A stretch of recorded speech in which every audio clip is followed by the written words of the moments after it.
Some of you may recognize the name on this bottle, Hendry, namely Mike Hendry, who owns the Hendry Vineyards, which, if you're a Zinfandel nut, you would know that a lot of the great Rosenblum Zins from the early to mid 90s were produced from the Hendry Vineyard on the way up to Mount Veeder.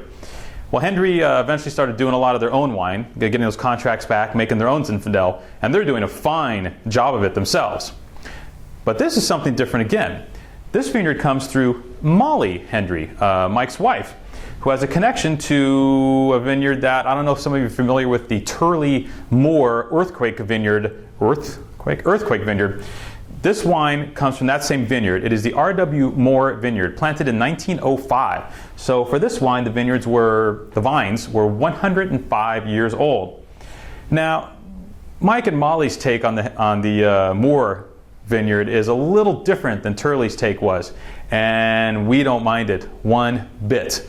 This wine has, it's medium to full-bodied by Zinfandel standards, which is what the Hendrys go for. They don't go for that over-the-top kind of 17, 18 octane type deal. They don't go for pudding. They go for balanced Zinfandel. And the 100-plus-year-old vines from this vineyard make exquisitely balanced Zinfandel.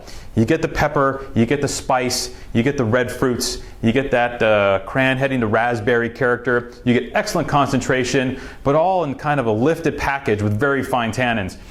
I think in a perfect world, most Zinfandel would taste a lot like this.